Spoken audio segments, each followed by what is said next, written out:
Nation, let's get it.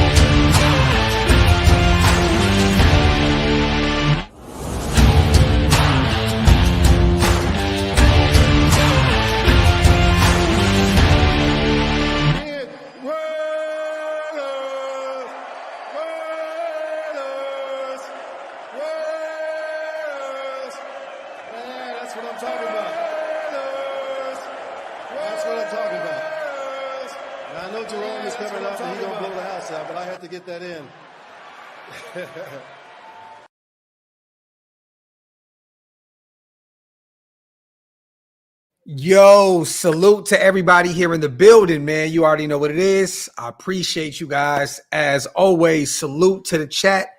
Wipe them feet, meaning hit them thumbs up. Also, hit that subscribe button if you are not subscribed yet. Our brother Stuart Schweigert will be here in a moment. We're going to break down a little bit more of that KC game. Our brother took some notes, so we're going to talk about that. We're going to talk about Aidan O'Connell moving forward. We're going to talk about the idea of Justin Fields. You know, it's going around right now. We all know he's a free agent.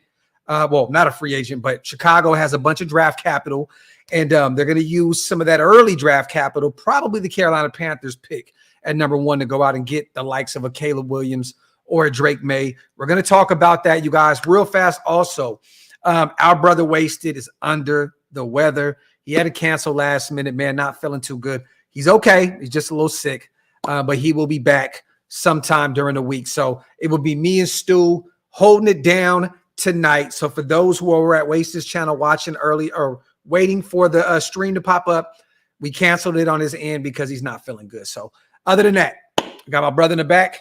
Let's get rocking, man. Big bro, what's good? Yo. I was waiting for the little intro, whatever you use. I already did it before you got here. Yeah, no, I was out 6 days, dude. 6 days. It was about halfway through Thanksgiving, and all of a sudden I was like, something ain't right, man. I swear to God, I've been in the bed like this. Yeah. Until like yesterday. So bro, we all have. I just got over it. And Wasted hit me up, and Wasted never cancels shows. He was like, bro, I'm fucked up. And I'm like, man, bro, just go relax, man. It's not that deep. We'll get back to it when you feel good. But everybody's under the weather right now, bro. Everybody. Like this weather change and all that. Everybody's just getting beat up by it, man. Thanksgiving, man, I think. My body hurt so bad. Like when I was so sore, and I would take a like Epsom salt bath. My skin even like hurt. You know what I mean? And I'm like, yeah, this sucks, dude. Like, well, it's good to have our brother back. And we're going to talk about, so I didn't get a chance to check out your show. I didn't even know you had a show this morning, but we're going to go over some notes that you took. Also, the Kansas City Chiefs game. I know you broke that down. You know what I mean? And we want to get some of that. I know one thing you guys got to realize with Stu, he going to get his shit off. I guarantee you he wrote an entire notebook. Oh, dude, 22 pages. There you have it. So it took me, it took me 5.5 hours to get through the game. 5.5 hours, bro. Like, wow. So you just stop, pause, write some shit down, get back to the game, pause, write some shit down, get back to the game. Oh, I love it, man. We're going to get rare form Stu today. And we're going to talk about, a few other quarterbacks. We have to talk about it. You know, Aidan has 5 more games to win this job. And then he has the offseason as well, a competition. We'll have somebody else come in, and they're going to battle it out. You know, obviously you see me who I want. I love it. Look, bro, I'm going to be honest. This kid has been getting better and better against that Chiefs defense. The way he went out there and played, no turnovers, a touchdown almost, he had like 250 in the air. And he stood in that pocket for, and again, Leo Chanel. Yes. Again, a guy that, Kansas City, I hate the Chiefs. I really do, man. Yeah. Like, yeah. And Leo Chanel was the guy that I wanted to draft. I talked about him. I took him in every mock draft when he came out. He looks really good. The Kansas City, bro, it's like they go out and get these guys. He's leading Kansas City in special teams tackles. Yeah. He's got a couple sacks, couple forced fumbles. Anyways, I always just like to throw his name out there a little bit, saying like I knew the dude was a dude. Yeah. But like again, like Kelsey, bro, like there's two guys right now, and I think you know the other guy. One's Kelsey, and the other guy that I would give. I don't want to say sell my soul, but I would give up some real stuff to play against these dudes in my prime, man. Just one is Kelsey, and the other one is Jared Allen, bro. Like, yeah. Kelsey took our boy number 21 and like picked him up and threw him off. Amik Robertson. Yeah. I'm like, how was that not a penalty? Yeah, man. But you know well, you know what's crazy though, Stu? You realize we didn't have one penalty call. Well, we actually did. It was the first punt. Remember, 30. Oh yes, they behind it, and it was a bullshit call. It was a complete BS call.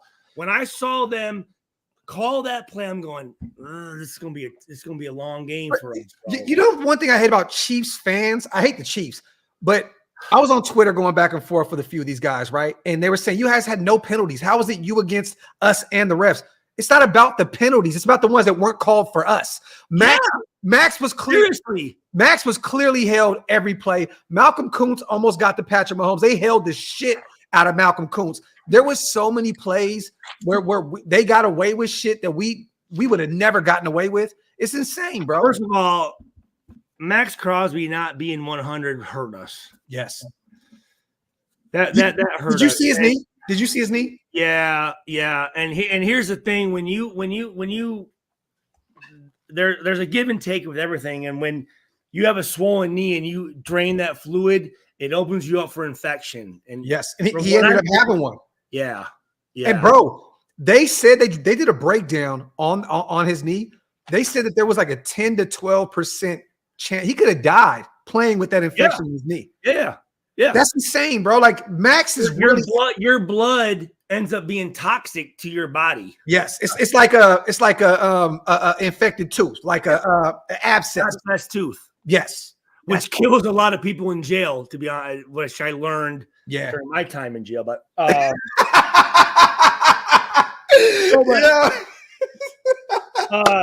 let's get it, man. Jawan Taylor, the right tackle, the most penalized mother in the NFL. Yep. Mm-hmm. And I'm telling you right now, if Max Crosby is healthy, it adds another. He leads the NFL with 15 penalties. Guess who's number second? Number two? Guess who's number two in penalties in the NFL? Number two. Think about this theme of Kansas City. Who? Snead. Oh, wow. Snead is number two in the NFL. So they have the two most penalized guys in the NFL. And who is Snead on? Devontae the entire game. So you know what that means? That means that those guys know that we have a banging ass fucking offense, and we can just, well, on defense, anyways, it means that we can just do whatever, right? And they can play it with a little more reckless abandon because they know they got a quarterback who can. Again, man, they're off. Like, but you know what's so crazy, Stu? That offense has been dead in the water. Like they woke up against us. Like they've been asleep. That defense has been carrying the Chiefs for the past few weeks, bro. Like they have not been able to score in the second half at all. And then once again, we are the medicine for every team. When you have something going wrong, come face us, and you will fix that problem every time. Look at Kelsey. He's been bad for the past few weeks. Came out, had a big game against us. It happens. I mean, well, no, they 3 quarters, right, with no points. Yeah. Wasn't it? Right?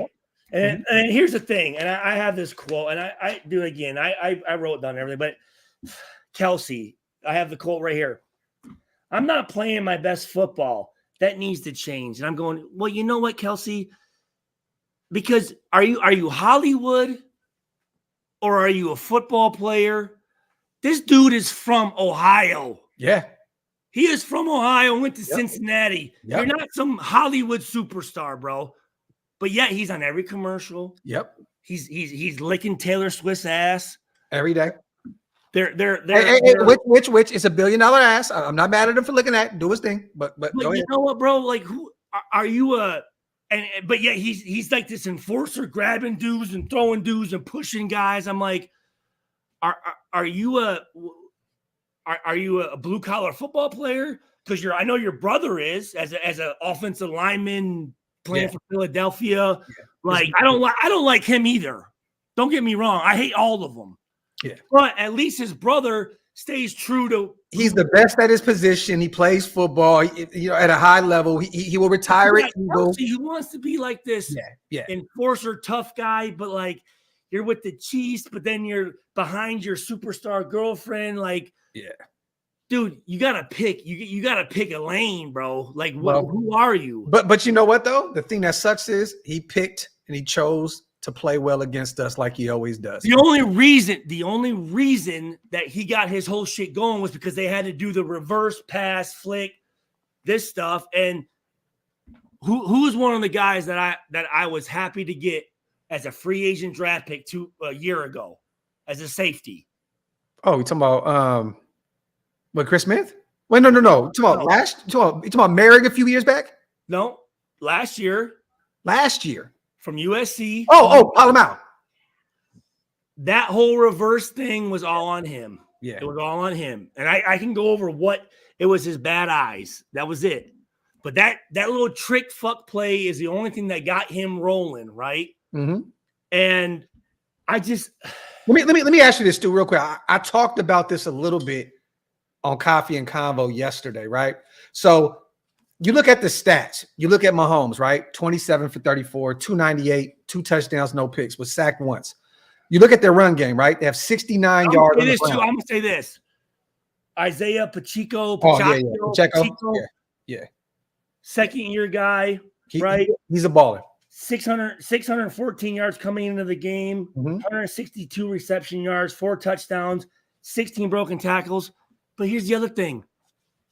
Did you see what he did when he scored that this little dance he did? I'm like, bro, you're shaking, you're moving your hips better than the cheerleaders are doing, dog. I'm thinking, is this football now? But let me football now. Let me say this to you. If I said the Chiefs and you don't know the score of this game, you didn't watch the football game, right? You see Mahomes 27 for 34, 298, 2 tutties. Sacked once, no picks. You see Aidan, 23 for 33, 248, a tutty, was sacked once. Then you look at the rushing yards, right? They ran for 69 yards. We ran for 123. Okay. They had 298 in the air. We had 248 in the air. If you see that statistically, right? That doesn't look like a 31-17 game, right? No. It looks like a very close game. It looks like it could be called either way. They really didn't do anything magical to beat us, man. It's just we really beat ourselves. You know what I'm saying? Like, realistically, we got in our own way. In the second half, we didn't make the adjustment. I've been trying to, like, because why we're so good in the first half, the first drive. Again, the Kansas City Chiefs. First drive, the entire season only gave us 7 points with a team, and we went down and boom, scored, right? 2 years in a row, we went up 14-0, and then last year we went up 17-0 and lost. But here's the thing, and I have right here, this is my quick hit sheet. You know, they say 5 or 6 plays determine. I have 1, 2, 3, 4, 5, 6, 7, 8, 9, 10, 11, 12, 13, 14 plays that determine. I want you to go over those. I want to hear, because I want to see if we have some of the same plays, because it was the splash plays that the Chiefs found a way to get us. Go ahead, Stu. You do your thing. And what's one of the things that I think we've talked about this, for whatever reason, Adams and he just sticks out to me on third down. Where do you want the receivers to get? Where do you want them to get? Yeah, on third down. You want to get past the sticks, right? Mm-hmm. Right? Yeah. Mm-hmm. Yeah. So we score a touchdown. We come out. We get them on a 3-and-out, which yes, I want to say does not happen with Kansas City. They've only had like, where's my fucking stats here? Anyway, no. Yeah, 3-and-out. Never happened a lot. And we're driving. Mm-hmm. Devontae Adams, right? Oh no, that's what it was. Kansas City, 27 or 28 consecutive 3rd and 10 plus on third down. Mm-hmm. So they're like on 3rd and 10 plus, you're not getting a first down in Kansas City. You're not. Yeah. Mm-hmm. We have a chance, right? Yes. Devontae Adams, we get that play 4th and 1, mm-hmm. right? Mm-hmm. When really it should have been a first down. We score that. It's 14-0. We're rolling. Mm-hmm. Instead, we go kick the field goal. Mm-hmm. Missed it, killed all the momentum. Also, still, you can go back to the last play from Hunter Renfrow not getting the first down, which I think it was a bad spot. But once again, not getting to the sticks, throwing the football to. Hold on. Got you. Go ahead. Salute to Spivey too on a $10 donation. I appreciate you, brother. Stu's about to go into these notes and get in his bag. Salute to John. Let me just make sure. Do your thing. Salute to John. Just watched the game again today. After 14-0, we changed on defense and didn't blitz as much. Also, we couldn't get a rush without Max on the field. This is facts. That defense was dead without Max Crosby out there. I really saw, not today, but that game, how much our defense is dependent on Max Crosby, dude. Oh, yeah. Oh, the defense is completely dead without Max Crosby. That one series, bro, they had to put him back out there because the defense, it didn't look, there was no pressure at all. Tyree Wilson, bro, has just been just our rookie, bro, our first round pick is just, it's so bad at this point. It's so bad at this point, bro. And you're not getting any pressure from the interior. And Malcolm Kuntz is out there cooking. I would say this. Kuntz balled the fuck out. Hell yeah, bro. Definitely did. Dude, he actually created that sack that Max had. He's the one that created that play. And the dude's making tackles on special teams. There you have it. Punt, bro. Yep. Like, what the fuck? Yep. And let's take a timeout real quick. Speaking of special teams, Teamer, what the fuck? Bruh. What? Guy just gets off IR on Saturday. And literally just ends up drunk driving. Yeah. Like, leaves the hotel to make that shit make sense, bro. I'm thinking this. I'm thinking Teamer is not a teamer. Like, it's not, not even close to being a teamer, right? And like, he was a guy that we talked about, like, yo, the guy, when he's in there, he's doing his thing. And I'm thinking, yeah, this guy just gets off IR on Saturday. Literally. Gets activated, knowing that we're playing Kansas City and we need you. And catches a case. All hands on deck. And you get a DUI the morning of the game? Like, what? I just, bro. Is that what guys are doing? Look. Is that okay? Like, but this is the thing, though, Stu. It's not the same league that it won. So back then, right, you guys would have to be smart and strategic about how you went out and did your thing. These guys have programs. They make a call. A car is coming to pick them up. They don't need to drive. They don't have to drive. That's the issue. That's the thing that kills me with these guys. It's like, bro, the NFL has a program where these guys will go pick you up. You don't even have to Lyft, Uber, none of that shit. You don't have to do any of that. But even regardless of that, Docs, the fact that he would yeah, I know. Go out and do that. Like, what are you Friday night? You know what? Hey, do your thing. Go out there, kick it. Yeah. And I'm thinking this, you have been on IR, so you've got to be salivating, waiting to get back like healthy, ready to go against Kansas City at home. But not even that, Stu. Outside of being reckless and stupid and doing something you weren't supposed to do, you took a spot away from another guy. You know what I'm saying? Like I didn't even think of that. you took a roster spot from another guy that could potentially came off the practice squad or a young kid that could have got some reps, the well-needed reps. You took that away from your team, bro. Like that's just ugly, man. Roderick Teamer, man, prayers to you. I hope you get right, brother. But you just lost millions of dollars doing something insane. For having such a unified and team name, you're the most selfish person I've ever met in my life. But to see Pierce get rid of him the next day, that was beautiful. Love it. Oh, I got to ask you this. Matter of fact, let me read these supers real fast. Let's all give it to Max, though. Dude didn't get out the bed until Wednesday. Didn't show up to the team until Friday and plays. Max is our soul, John. You ain't never lied, bro. Facts. 98% of the plays he's in there. The closest is I think the guy from maybe Chicago with 89 and then 85. And dude, but here's what I talked about is I guarantee and if you ask Crosby, that's because he practices that way. Yeah.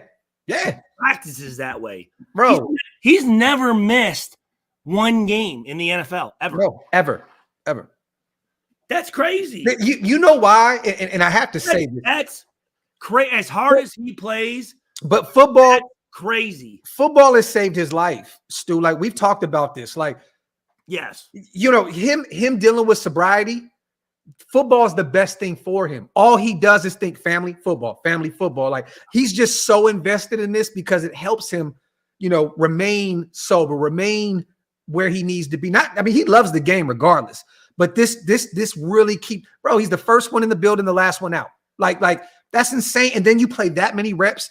Like you said, 98%. You're literally 98% of the snaps. Your jersey number, 98%. That's insane. That don't happen with D linemen. No, it doesn't. No, not at all. Like you rotate, and especially when you're going that hard, you are gonna rotate. Yeah. And then not only that, but not to ever go that. But here's the deal. That's what people don't understand.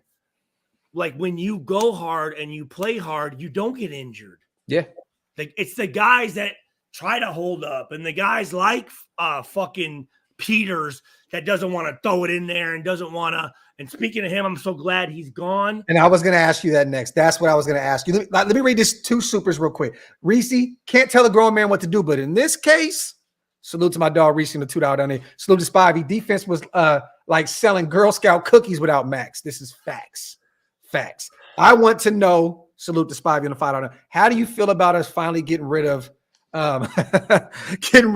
Marcus Peters, man, a guy that showed no effort at all, Stu? I know as a former DB and a former Raider, right? And a guy that suited up with greats, with some of the greatest defensive backs the NFL has ever seen. Seawood, the list goes on, right? I'm going to say this. Go ahead. Ronaldo Hill, Charles Woodson, Fabian Washington,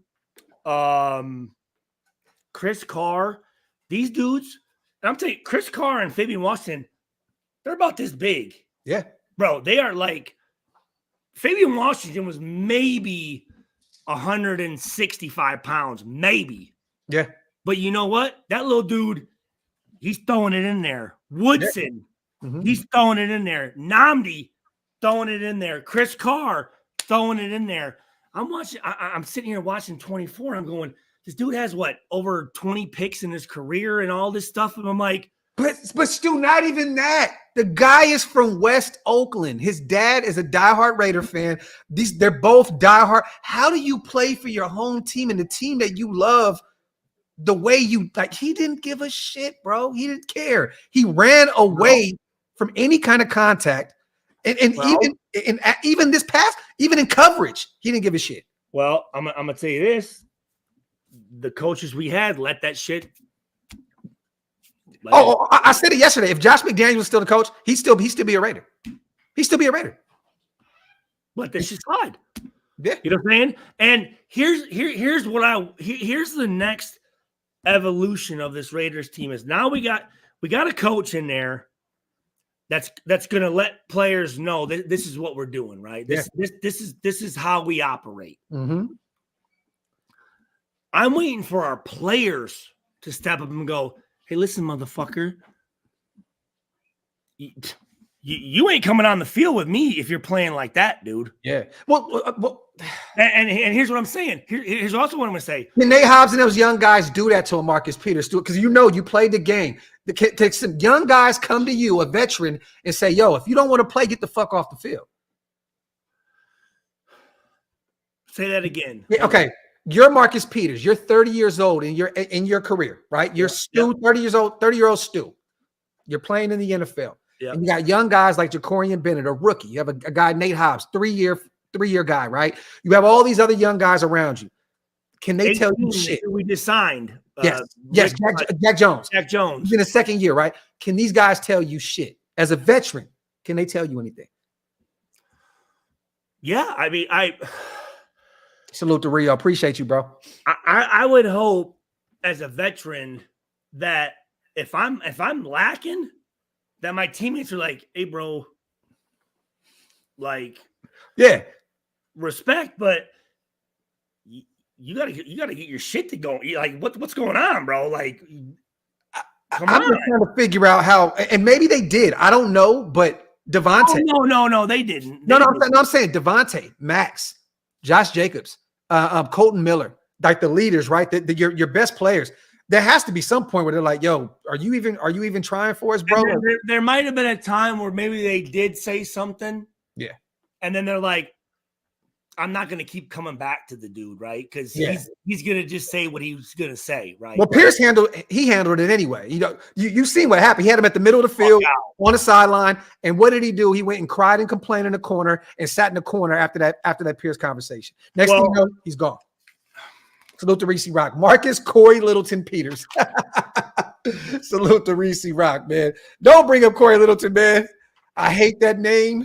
Salute to Jose, my brother, man. Salute to all the new members, man. If you guys want to become a member of the channel, hit the link is pinned up top. Salute to my guy, Jose, man. All right, let me. My brain is. No, take your time. Graham Cam, this is facts. That's why I asked you that. Peters doesn't seem like a guy that you can say anything to, especially as a youngin, because he's a veteran. He's been there. But I also said, Stu, that he's been. What do you think about this? If I said Marcus Peters has been spoiled, he's played for the Kansas City Chiefs, a winning program.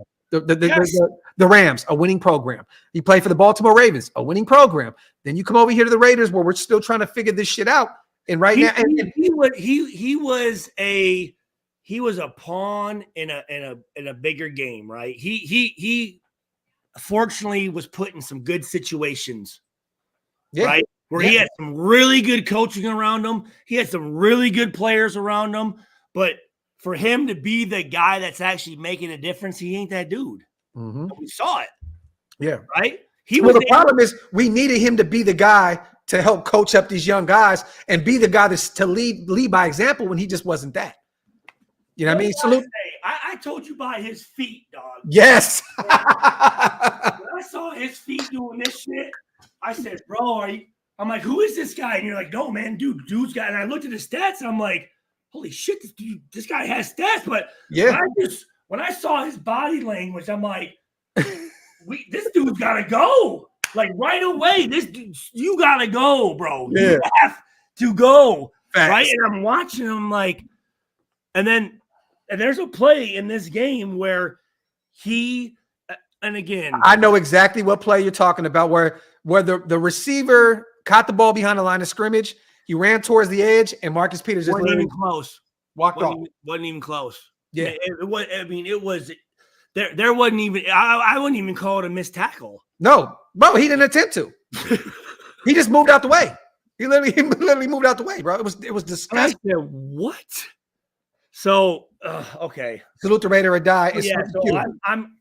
But here's the thing, guys, and gals and fans. AP ain't putting up with that shit. No. Our GM or our head of player personnel. Champ Kelly. He ain't putting up with it either. Well, at all. I mean, but these guys, they're fighting for jobs. Like they're not playing. Like first of all, I think even if they got locked in and they were our guys of the future, they still wouldn't play that shit because that's just not who they are. But you gotta make an example. If veteran or not, bro, if you don't want to play the game, you gotta get the fuck out of here. You taking up a roster spot. You know what I mean? And I think that's another reason why they got Jack Jones. What do you think Woodson would say about that play? Oh, come on, man. You know what's funny is I was actually shocked that Wood didn't go on Twitter and say something. But the thing is, I guarantee Wood was all too excited about the Michigan Ohio State. Yeah, he was. But I know Wood. Look, Wood is friends. He's good. He's good with Marcus Peters. So I guarantee you, there was a night that I was supposed to go out with him, Marquette King, Marshawn, and Marcus Peters at some cigar lounge. Ket hit me up. I was asleep when I was in Vegas. But he's close with Marcus. I guarantee you he reached out still, and he said something like, "Youngin, what are we doing?" You know what I mean? I guarantee Wood's not going to be able to hold that type of shit in, bro. And maybe he didn't. I could be wrong. But I'm going to say Wood was like, let me think. I'm just maybe is it like, hey, are you just done with the game? Yeah. Are you done with the game? Yeah. Like that? I think he's just kind of like, hey, Brody, I know our friendship it changed now. We're still cool. Yeah. But now I just like we're not going to talk football. Yeah. You know what I mean? Like, yeah, I mean, bro, what can you talk about at this point? Like, yo, hey, cuz, like, hey, Wood, like, you don't, like, nah, man, like, we can talk about something else. Like, I'm cool with you, but you were in Vegas when we were supposed to go out. I think I told you. Did I tell you about that when they were all out? We were supposed to. It was me, bro. We'll talk about it later, but I think that Wood would have hit him up and said something. I personally bro, I can just picture Derek Burgess. I can just picture him in the locker room staring at Peters and him doing that with them knees coming in, and he'd be like, "Yo." I want to say something. I want to pause still real quick because he said in the locker room looking at Peters. So I just wanted to say, you know, but I'm just messing with you. But I agree. Oh yeah, Burgess, he's not gonna take that shit, bro. Bro, hey, unlock them knees, cuz like seriously, I mean that. What did I tell you the first time I saw the dude? I'm like, bro. Yeah, you did. You definitely did. You definitely did. Hey, Q, I forgot that Tevin Jenkins is the reason Max is hurt. When we played against the Bears, their young right tackle. I remember that play. You are right, Q. He definitely was injured. What happened? The Chicago game, we flew out to Chicago. Max was hurt on a play by Tevin Jenkins, their right tackle of Chicago. But that's where it initially got worse with his knee. What did he do? Shit, I got to bring back the play. I'll find the play and I'll send it over to you. But he's definitely right. Jenkins was definitely responsible for that knee. Real quick, Spivey said, liked him early, but glad he's gone. He wasn't willing to hit. I go to the games with my autographed Tatum jersey. That's how to hit. Salute to Spivey. Whew, I like that, bro. It don't get any better than Tatum. Salute to John as well. I seen a YouTube mashup of all Peters' missed tackles this season. I would have laughed my ass off if he didn't have a Raiders jersey on. Again, it's not even I don't even think you can call it a missed tackle. It was a chop block, Stu. That's on Max. That's fucked up. That's bullshit. Yeah. I don't even think half of his missed tackles you can even call attempts. Can you? No. Fuck no. Bro, he didn't even try. Like, you fucking Matrix and shit. like nah, bro. Yeah, him and Morpheus over there hanging out going. Bro, it's funny, man, because I told everybody on the video the other day, he had me sold, bro. When I talked to him, he was like, I want to be a Raider. I want to go to my team that I grew up loving. I was sold, bro. He's a great salesman, bro. I mean, don't get me wrong, most of my town. A lot of guys are when they're free agents, bro. A lot of guys are. But also, Chandler Jones was a great salesman talking to fucking McDaniels. But most of my Oakland guys can sell anything, bro. So yeah, they talk fast. And, I get it, bro. I get it. Marcus, you know, you're just sign. Just sign it. Yo, and Hug, that's facts, bro. Too many drop picks. Real talk, bro. Oh, yeah. Facts. Yeah. What you got? I know you got something over there for us. No. Let's do this. Let's just simplify this shit. Stu, go over those plays. Those 12 plays you had. I want to see what you had right there. That what were the plays from a former DB that changed the game for us? Well, I do want to go over some numbers though. I do want to. So you know, Steve Spagnuolo, the defensive coordinator, right? I know Steve. He was my defensive coordinator when I was with the Giants, right? Mm-hmm. And doing a hell of a job out there in Kansas City. Hell of a job. Their rush defense is 18th in the NFL. Their pass defense is 4th. And this is before the game. Yes. Right. So rush defense 18th, pass defense 4th, total defense 4th. Right. So they got a very good defense. Yes. They do. They do. And mind you, one of our big plays, we wouldn't have had that many rushing yards if it wasn't for that 63-yard Josh Jacobs. You know, without that, they kept us honest in that run game. Rich, I'll be honest with you. On that 4th and 1, it was the same fucking play. If 66, our guard, left guard, and our center can just even put a fucking like. I seen it. Par him and Andre James. He's gone again. He's gone again. Yeah. I want to go over. So, you know, we struggled on 3rd down. We're 29th in the NFL. We're 32.6%. That first we did really good on 3rd down because you know what we won before 3rd down? What we win before 3rd down to put us in 3rd and short? Oh, we won 1st down. Yes. Yeah, and that's been a big problem all season long for us, was winning 1st down. Yes. So you're right. You're right. So here, so he's a tackle like the inflatable men at them car dealers. Inflatable arm man. Hey, Ridge, this is facts. Michael Mayer created that hole for Josh Jacobs to run through. Salute to him. He's been getting a lot better in the blocking game. Salute to our rookie, Michael Mayer, man. So 3rd and 5, first quarter, 9 minutes, 32 seconds still to go in the first quarter. The 18-yard touchdown to Jacoby Myers was awesome. Beautiful.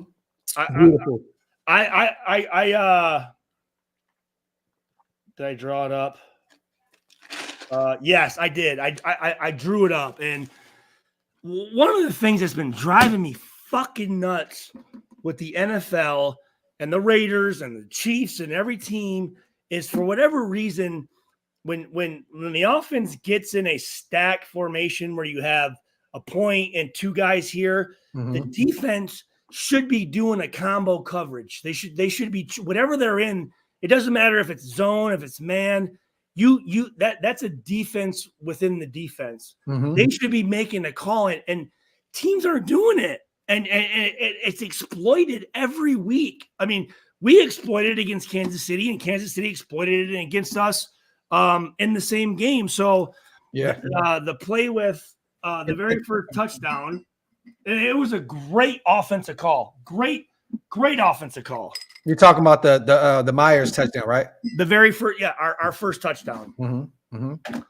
My guy's bringing out I love this. While you write that up real quick, let me salute to Quadre. Hey, and I got the apparent blackface kid, right? Have you seen that stuff? And here's the deal: the one dude that's hyping it up, he's from Saginaw. Oh, for real? Connor. I seen the video of the news guy, the anchor. Bro, they just saw his side face like this, but when he turned on, and the kid's Native American. Bro, like, anyways. Real quick, while you do that, salute to Quadre. Don't know why it took that long, Mr. Wilson. You have 2 years to turn into Richard Seymour, Buckner, or Campbell, or Sia. Raiders, salute to Quadre. I think we can still use him you saw him, we moved him in. I think. But apparently, I didn't know this. We drafted him at number 7 with a fucking injury. Yeah, bro. That's the price. He was coming off. He just had surgery. He was hurt the year prior at Texas Tech. It just makes no sense at all, bro. Josh McDaniels and Ziegler, bro. There you have it. Salute to the Mokes. Peters probably moans when he tackles. Yo. I remember in film we would see a guy, we'd be like, ugh. That's who said that? That's funny. The Mokes, bro. He said he probably moans when he tackles. I mean, but hold on, but when does he tackle? Shit, so in Florida baby, man. It's crazy.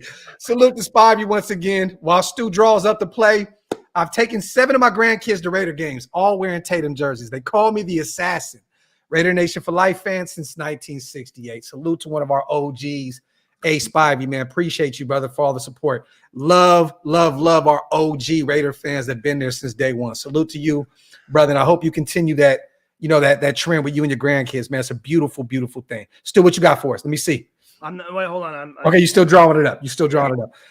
He's not a DE with one move. Yeah, but all he has is a bull rush, Sin. We talked about that. He has no technique. There's no skill set. All it is bull rush or nothing. There's no spin move, no swim move. He has there's nothing that screams defensive end. I don't think even that defensive tackle, he may be strong, but Stu, he's facing strong guards. He's facing strong centers. Like, you're not going to be able to just out-bully those motherfuckers. It's not going to happen. But here's the thing, though. At least at the D tackle spot, you don't have to be as explosive, right? Like, you come in there, you hold that line of scrimmage, right? You take up two blockers to free allow up your edge rusher or your linebacker to get in, yeah. Right? And then you know what? You get them fucking big-ass hands of his. And you knock that, you get your vision. Back the balls down, pause. The quarterback, yeah. And then even this, if a guy does come his wingspan is insane. Yeah. So the running back comes in, you grab him, and like I think we could again, he reminds me a lot of a Tommy Kelly. Wow. How big he is, how tall he is. I think he could be. And again, Tommy Kelly was in my draft class. I love Tommy Kelly. One of the scariest human beings you've ever met in your life.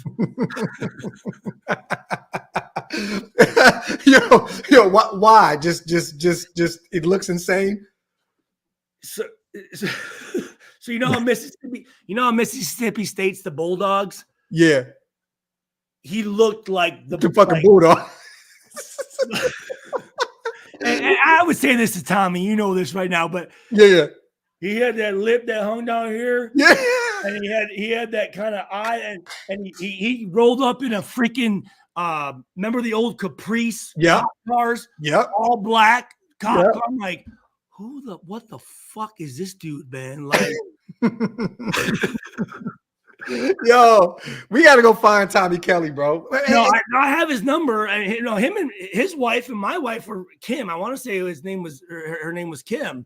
She'd come over to my house for every road game, and she was a sweetheart. Has he been at any of the He has not. We haven't seen him at the alumni parties. No, he has not. He's a guy that I got Trudell Sands gave me his number, and I've texted him, but no response. But that's okay. But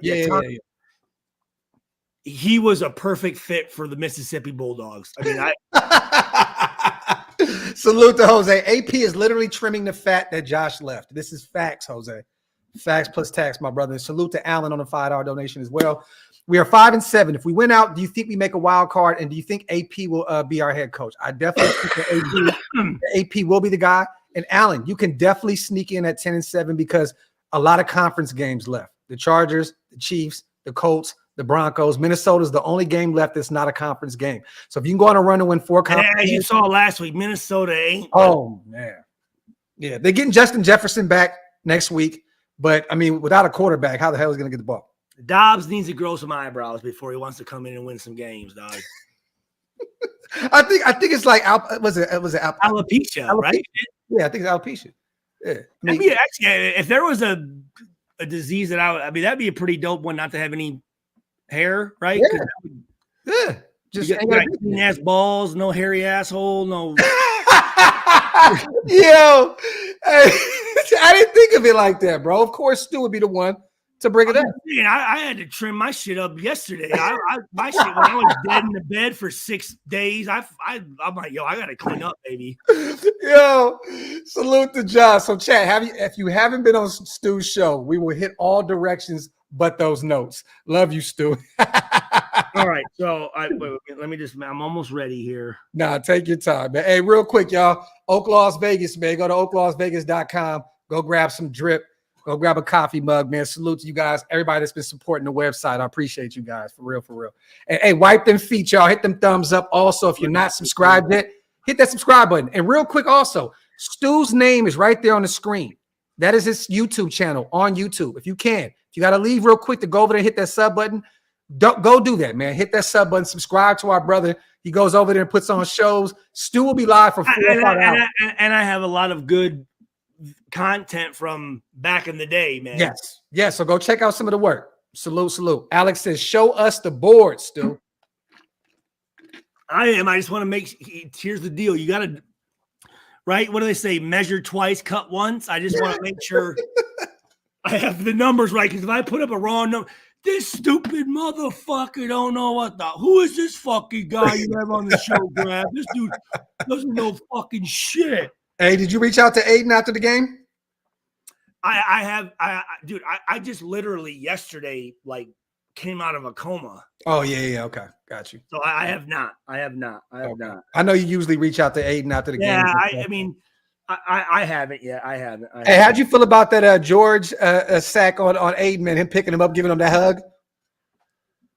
Kind of patted on the back a little bit. I swear to God, I don't know if I was in a time warp, but I thought that was Alex Leatherwood on the right tackle. Damn. I did. I'm looking going, when the fuck did we sign Leatherwood back? He's not even in the league, bro. Dude, I thought, but it was Mumford. I'm looking at that dude. He took George and just went. Yep. Yeah. And George is like, okay. Well, fuck it. Let me go. Yeah.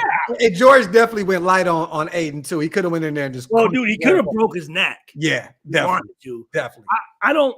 That's one thing. Aidan needs to stop ducking his head down like that. I don't know why he does that shit, man. That's scary to me. Definitely has to learn how to take a hit, man, because that is scary. He did that against the Chargers when he took those 6 sacks by Khalil Mack. Yeah, well, yeah. That comes with with time. You know what I mean? It comes with time. So Breesy, man, just gonna leave this here. Drew Brees had 2 games with no TDs his whole career. Carr has 2 games this season with no TDs. Only cost $35 million. Yeah. Hey, I'm not going to turn this into a DC thing, but I'm going to say this real quick, Rock. You know what's so funny? It only took Saints fans 4 weeks to realize Derek Carr wasn't their guy. It took us 9 years. It took me about 6 or 7, but it took the Saints fans 4 weeks to be like, we want him out of here. That's what's so funny, man. And a lot of people say, well, he was following up Drew Brees. No, he wasn't. He was following up Jameis Winston and Andy Dalton. Like he wasn't following Drew Brees. He came in after. Let me say this. So, Travis Kelce, the quarterback for the Bills. Why am I forgetting his? Josh Allen, and number 7 for the Saints. What's his name? You said Taysom Hill. He's a guy I'd like to play against him too. I'd like to take my fucking top of the crown of my helmet and just blow his shit up and put it right in between his chin strap and the bottom of his face mask, just right up like in this area there.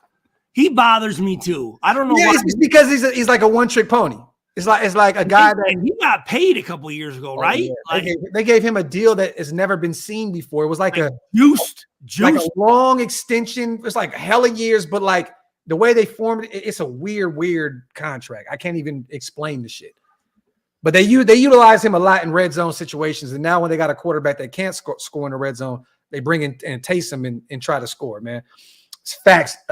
This is facts, brother. Stu is definitely a Raider legend. Once a Raider, always a Raider. Oh, thank you. I appreciate that very much, guys. Salute the Raider or die. About to grab a copy. Here's the thing, though. That was one of the things I was talking about. Is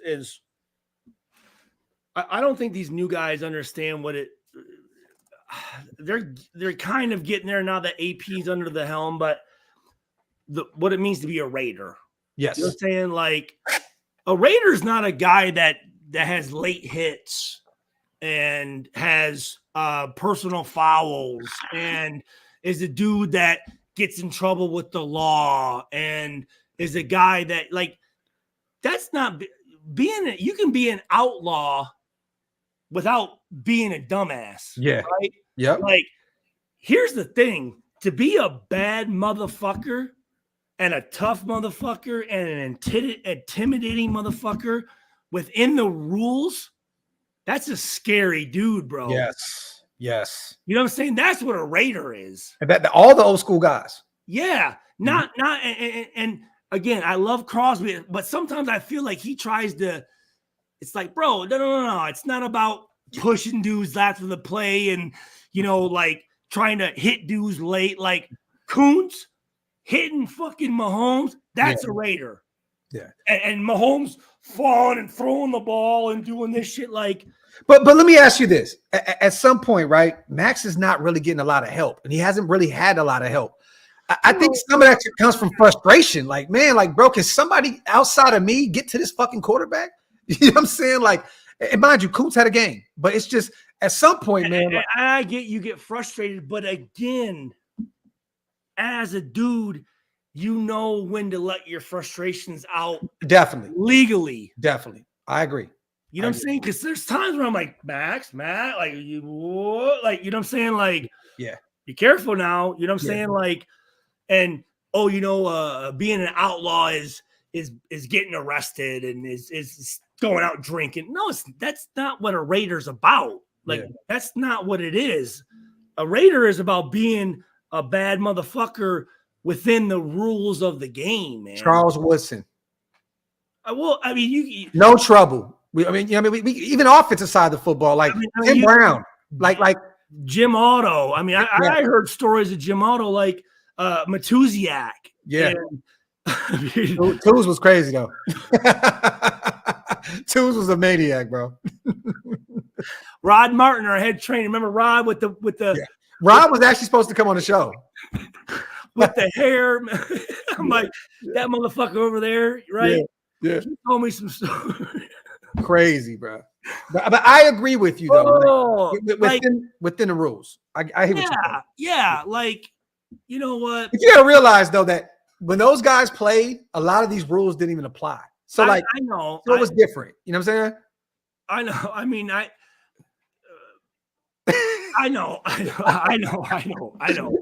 Get that play together. Salute to Reese. We lost, but the Chargers are still the Chargers. This is facts, Reese. I love to see. I don't know how their head coach is still around right now. I don't know how. Brandon Staley has to have dirt on that owner because there's no way in hell that guy should still be there. Oh, Ridge says Seabass was a maniac. Stu knows firsthand that Seabass was a maniac too. See, we talked a few stories. We had a few stories. I mean, Bass is Bass. You know what I'm saying? Here's the deal, though. Like, I think Bass is what's the phrase? His reputation precedes him a little bit. Yeah. Okay, that makes sense. Like, Bass. I mean, was could take a handle of vodka and go out and kick a 56-yard field goal. Like he wasn't. I know the whole GHB thing with Seabass. The whole like that was him just getting fucked up. Like it wasn't him like trying to go out and like what people think GHB is his date rape drug or whatever. Like he was using it for himself. You know what I mean? Yeah. And like Seabass. He was he kept to himself it was him and Shane and like John Kondo and like Cooper and me. Like if he ever went out, ever, like he was a very, he was a professional, man. You know what I'm saying? Like he wasn't going to let his good time jeopardize. What? Yes. Look, the program is bigger than Yeah. I mean, Seabass was a crazy motherfucker, don't get me wrong, but he was a crazy guy when it was time to be crazy. When it was time to be on, to have his shit together, he had his shit together. Yeah. If that makes sense. Salute to Mateo, bro. Be careful at Wayne's Walk, King. You know how it goes on 24th Street at Wayne's Walk, man. That shit gets shut down every 2 weeks for rats, man. But it is the greatest Chinese food in Sacramento. I'm not going to take away from it. Salute to Mateo. What are you guys doing with the first 5 roster moves this offseason? Salute Graphk and Stu. Headed to Wayne's Walk to watch the second half of the Kings game. Salute to my dog. And let's light that beam. I know we're down by like 7 right now, I think. But we'll be all right. We'll talk about that here in a second, Mateo. All right. I think I finally got it. All right, let's see what Stu got. So this is our first touchdown, okay? Okay. Now again, you're talking right here. These 3 guys is what you call a trio. Okay. Mm-hmm. That's Hunter. That's Hunter. You had Hunter at the point. You had Mayer here, and you had Meyer motioning down. right? Okay. And you could see their outside corner talking to number 20. And I'm going to say this, 26 and hold on. Hey, Spivey, I'm going to read that in 2 seconds, brother. Let's break down this play real quick. I got you. Go ahead real quick. Read it. Okay. Then I'm going to read my brother. Salute to Spivey once again. If we can't hit like the old days, but it would be worth it for the staff to say, hit like the Raiders motherfuckers back in the day. And the management will pay the fines. Might those soft wide receivers wake up? Raider Nation for life. I like that, Spivey. Well, tell you what, Spillane, you saw him woke up fucking Watson, sorry ass. But then he woke back up. He had so long back there that he woke up and went and got a touchdown. That's what Spillane needs to turn around and stay on the dude. But yeah, facts. He came in yum. I mean, yeah. Dude, that's with his shoulder, woke his shit up. Bro, woke his shit up. And then little Watson walks up afterwards. I know, trying to act all tough. Like, bro, you got put the fucking bed, bro. Stop trying to act like that. And you guys, that's being a Raider. Yes. Salute right there. Facts. Because I'm telling you this right now, receivers are watching that game going, oh shit. Yeah. Like if I'm coming through the middle and 41's around, that dude might fucking yam my ass, bro. Yam. I mean, and he just, and then, I mean, it was like a mosquito on a fucking Mack truck window. Hey, yo, Dan, I think Stu is used to Darren Waller being there. That's why he put 83 instead of 87. It's 87 with Mayer. Oh, shit. So it is what it is. But we've had a tight end that's been number 83 for years. I was thinking of Courtney Anderson, to be honest with you. Golly, bro. Holy shit. Boy. But I want to see this. I want to see how you broke this. No, okay, again, so you can see why it takes 8 hours for me to get through. This is the first touchdown. What the fuck? So again, Mayer on the perimeter. We got great play, right? So he motions down. Meyer, on the perimeter. Go ahead. You see 35. He gives a signal to 20. Okay. And what happens is what they should do is they should press. So I don't know what is the DB that they had here. The point guy is Renfro. Mm-hmm. Is he 13? Is that right? Okay. 13. I think this guy was 33, whatever. I don't give a fuck about Kansas City. So, but anyways, you say press the point, right? So you erase this guy right here, right? Mm-hmm. So he knows I'm man to man. Well, now 20 and 35 are playing in and out with 84 and 16. 87 and 16. So right. So Mayer or Myers? 87 and 16. Uh-huh. So he's checking to 20. Well, when this guy comes under, all you have to do is he just has to sit here and pick him up. But instead, he's thinking they're playing man-to-man, straight up man-to-man. So 87 comes over here. 20's coming over here. 35's thinking they're comboing. So he's taking the outside guy.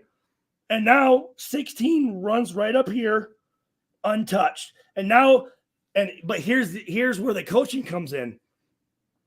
22, right? Abdullah.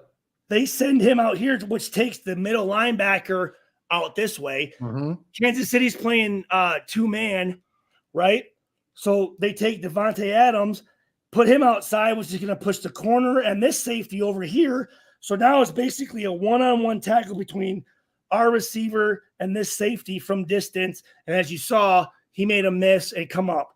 But again, it's this guy's fault. If they just call a combo coverage, 16 Myers runs right into 20. Yeah. 87 runs right into 20. 35. You have 6 over top. It's a dead play. They don't go anywhere. Yeah. But that play, that combo, that triangle comes up, I think 4 or 5 times in this game, maybe 3 times with us and 2 times with Kansas City. And each time both teams completely run it wrong.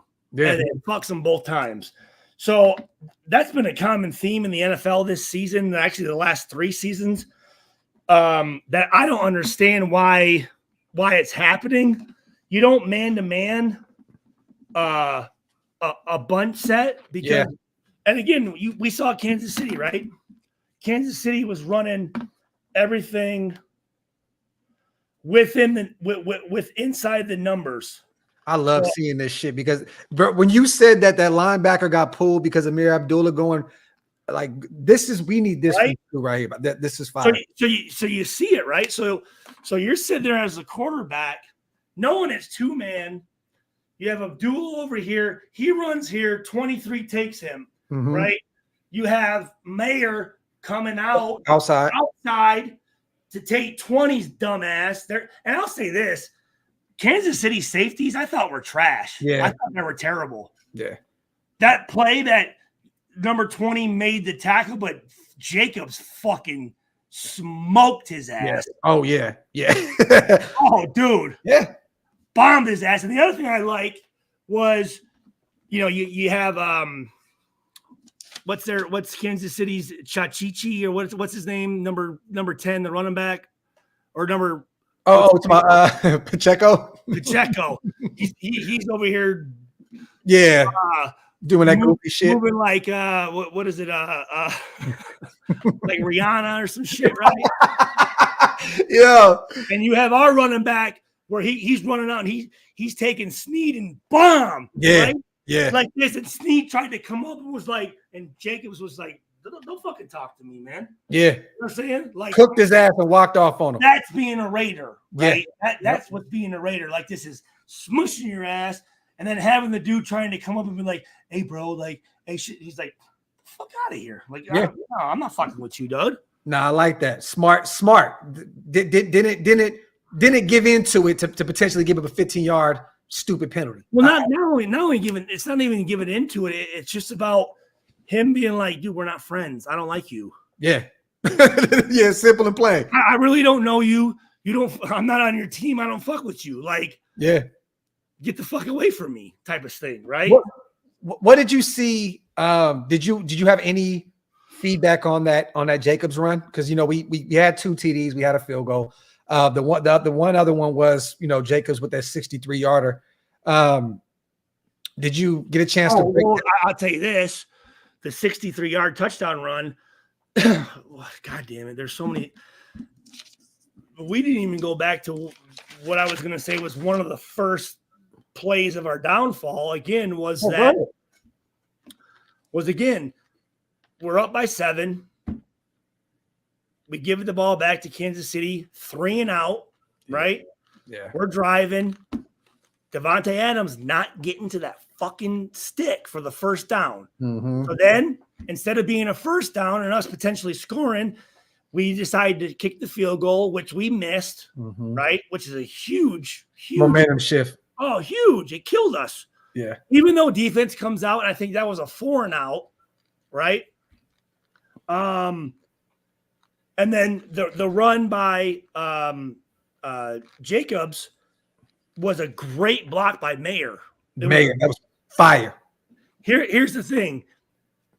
Yeah, he took 33 and dumped his ass, but the thing you didn't see before is he gave that chip block to the defensive end, number 97, I think. Yep. Bad motherfucker, right? Yeah, Chris Jones. Yeah, and what that did is that helped Colton Miller, right? Just him doing that little boom. Bing. That took number 97 from coming outside and stopping that run play to just pushing him back in here to let Colton Miller get that to ankle him. So he comes in, he chip blocks him down, takes 33, dumps his ass, and fucking we're off to the races, right? Yeah. But just that little chicken wing, right? Just that little pink like that can make a huge difference. And there was a play later on in the game that I have where Abdullah did the same thing, where he came up and just gave a little bing, which got that defensive end just to take a step inside to let that tackle get him and get position on him. Those are the little things that are the difference between making a play and not making a play. And obviously making a touchdown is a huge play in the game. So let me ask you something real quick. Because I started getting a look. My King's about to get their ass whooped. I started getting frustrated, right? Because I thought they should have let Aidan throw the football a little bit more. Like throw the football down the field. There was a play, I think it was like a 3rd and long. where we threw this screen pass to Amir Abdullah. We didn't pick up the first down. I felt like they should have given Aidan the ball and let him take a shot. Like some of the play calling, especially in the second half, they didn't make the proper adjustments, man. Like in the second half, you could tell that we were just outclassed and outcoached. But like I felt like they should have let Aidan throw the football, throw it around a little bit more, man. Like if you look at all the receivers that caught footballs, Aidan was flinging that shit, bro. He was getting everybody involved. Myers, 6 receptions. Devontae, 5. Hunter, 4. Mayer, 2. Jacobs, 4. Austin Hooper, 1. Amir Abdullah, 1. He even targeted Trey Tucker once, but missed on that. But like I just thought that they would have allowed him to. Well, you talk about those catches and one of my in the first quarter on the 3rd and 6, the pass to Mayer from Aidan, where Watson jumps up and he put enough air under it to get it over Watson, but not too much air to where the safety Cooks is coming and makes the tackle on the first down. Like that's what we call the honey hole, and that's a tough spot to get it. And, I mean, it was a perfect throw and catch. He had the highest QBR this week or last week, Stu, right? Aidan O'Connell. Oh, did he really? So what? So there's QBR, and then there's another rating, right? They got all kind of different shit, PFF shit, and all kind of weird. I don't know. I just know that Aidan was the highest ranked quarterback this past week. Oh, right here, 90.4. Kansas City's defense at this point in the first quarter was 27-0 on 3rd and 10 plus, right? So again, they're a very good defense on those 3rd and longs. Salute the Spider. Lay the hit. Talk that shit. And I'll say this, Hobbs in the second quarter, right? So here you go. First quarter stats. Kansas City, 11 total yards. Time of possession, 1 minute, 55 seconds. 1 first down and 2.8 yards per play. Us, 144, 13 minutes, 13:05. Yeah. 7 first downs and 6.5 yards per carry. But when Kansas City did get the ball back in the second half, Hobbs had 3 great back-to-back tackles. He did 3 in a row, which I remember seeing that. I'm going, holy shit. I mean, this guy's one of our best tackles. I would say as far as our secondary, Hobbs is by far. Him and Marcus Epps are the best tacklers we have. And Epps had a great play on that 1 yard line where he ended up hurting his shoulder. Yeah. And Morag again is getting better, but he's so high in the red zone. Like go chop these guys out, man. Yeah. Go chop these guys out. But why do they put him like? Is that just a schematic thing? Like why? Because I see that all the time too. Like they always have him just so deep in the end zone. It's like he's out of the play already. Like he's gotten better. He has moved down a little bit. But again, here you go. Kansas City's defense. Fewest big plays of any defense in the NFL, which big plays are considered a run over 10 yards and a pass over 20. And in the first quarter, we had multiples of those. Yeah. Again, right? So our offense was moving. Kelsey, I'm not playing my best football. This needs to change. Yeah, fucking. Yeah, there it is. Peters' missed tackle on Moore was terrible. Yes, and good tackle by Morag. And that really, I mean, that if he makes that tackle, they may not keep that drive going, which that was their first drive of where they scored, correct? Yeah. And Kansas City first 2 drives, 13 yards, 1 first down. Coons, I thought, again, great play on Mahomes. Yes. Out of bounds. Yeah. And I do want to say this, and then I'm probably going to be done on talking football because Coons, 4 tackles, 3 solo. He played really well for us. No, I do want to say this during the holidays was always, I was always big on, Tuesdays was your community service days, right? It's our day off. And that was always when you go out in the community. And it was always back in our day, it was always me, Akbar Baja Biamila, Namdi, Kirk Morrison, Isaiah Ekajuba, JP Fashi, and Gerard Cooper. We were always out at the children's hospitals delivering turkeys. And it was really cool that I heard 3 Square Food Bank. The Raiders donated 600 meals to them. And also they met with 150 Southern Nevada Regional Housing Authority residents at the facility to not only give them food, but serve them food and sit down and meet with them. So again, I always appreciate when guys give back, especially to the community and the less fortunate. So we really do have the greatest organization in the world, man. I just hope that one day it translates on the field, but we do definitely have the greatest organization in the world. Let me read these 2 supers real quick. Salute to Larry. The taking the ball out of AOC's hands, not going for it on 4th. Yeah, man. I agree, Larry. Like I would have kept the football at Aidan's hands, man. I know he's a rookie. I know he's only had 4 or 5 games, something like that, 5, 6 games under his belt, but give him the football, man. He was throwing the football well. Salute to GA, man. OLV getting the Getting Stupefied podcast. I hate that I missed the start. Raiders, man. Hey, GA, run it back, bro. Stu was on one today. I'm telling you right now. Stu on one. Hey, I still got. Nah, we already know. I want to ask you this real quick because I want to talk about the quarterback position before we get out of here. All right. Mobile versus pocket. First of all, I'm going to ask you this. How did Aidan do in your eyes, man?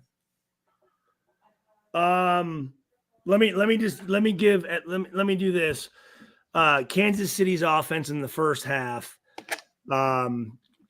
Their first drive was on the 25, 3 plays, 0 yards, 123 off the clock. Their second drive started on the 20-yard line, 4 plays, 13 yards, 209. Pretty fucking damn good. Yeah. Next series, 29 on the 29-yard line, 12 plays, 21 yards, 603, and a touchdown. And again, those are because of just a couple mistakes on, like I said, Peter's missed tackle and stuff like that.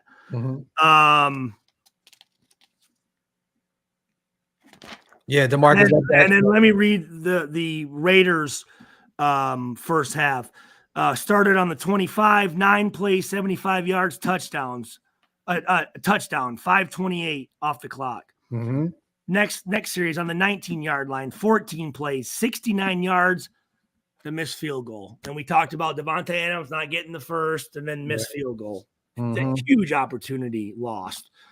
Then our next play on the 23, 2 plays, 77 yards. Next series. Next series, yeah. 2 plays, 77 yards. That's Jacobs' touchdown, right? 42 seconds. Then we get the ball at the 25, 5 plays, 13 yards. We punt. Yep. That was a 3 and out, right? No, we had 5 plays on that one. Oh, you said 13. Yep, you're right. Is that the play where I think did we get a first down on the first down? I think that was that. I think so. I think so. Right.